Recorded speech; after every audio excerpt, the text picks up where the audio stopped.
આજનો વિડીયો છે ને એમાં કોઈ ટિપ્સ નહીં, કોઈ નોલેજ શેરિંગ નહીં, કાંઈ જ નહીં. હું મારો એક્સપિરિયન્સ ખાલી શેર કરીશ. That's it. ઘણા બધા મને પૂછે છે કે તમે આટલી બધી સડનલી રીલ્સ કેમ બનાવવા માંડ્યા. ઘણા બધાના આવા વિચાર પણ આવે છે. બેઝિકલી હું નાનપણથી છે ને બહુ ઇન્ટ્રોવર્ટ હતો. સ્કૂલમાં આપણને ખબર છે ભણાવતી વખતે બધા રીડિંગનો ટાઈમ આવે એટલે હું વિચારું કે આજના પીરિયડ પૂરો થાય ને ત્યાં સુધીમાં જો મારો વારો ન આવે ને તો સારું. ભગવાનને પ્રાર્થના કરો. સ્ટેજ ઉપર બોલવાની વાત તો ભૂલી જ જાઓ, રાઈટ?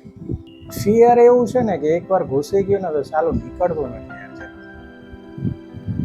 થોટ્સ ઘણી બધી આવે, ઢગલા મોઢે આવે. આપણને એમ થાય આ શેર કરવું, આનાથી કોકને હેલ્પ થશે.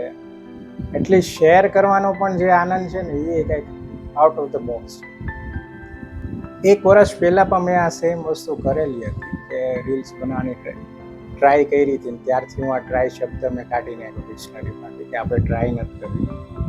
જે વસ્તુ માટે મેં ત્યારે બંધ કરી દીધી ને એ આ જ હતી જે તમને બધાને રીલ મારી સૌથી વધારે ગમી છે ને કે સબસે બડા રોગ ક્યાં કહેંગે લોગ. એ મારા પર્સનલ એક્સપિરિયન્સ ઉપરથી જ મેં બોલેલું છે. સાવ સાચી વાત છે અને એમાં હું બાકાત નથી રહ્યો.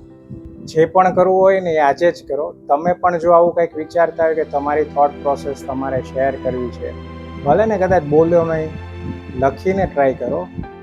ટ્રાય પાછો આવી ગયો શબ્દ, ટ્રાય નહીં કરો, રાઈટ? લખો, બોલો, શેર કરો યાર. જેટલું અંદર છે ને એટલું શેર કરશો ને તો એ એકવાર બહાર આવી જશે ને પછી જે આનંદ એના જેવું કાંઈ નહીં મળે. અને કદાચ એક વ્યક્તિને પણ તમે તમારી થોટ પ્રોસેસથી ને તમારી રીલ્સથી કંઈક ફેર પડતો હોય લાઈફમાં, પોઝિટિવિટી આવતી હોય તો એના જેવી મજા એકેય વસ્તુમાં નથી.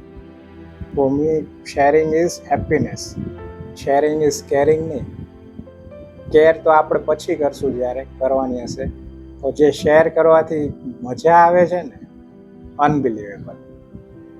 એટલે કરો કરો કરો, આજે જ કરો.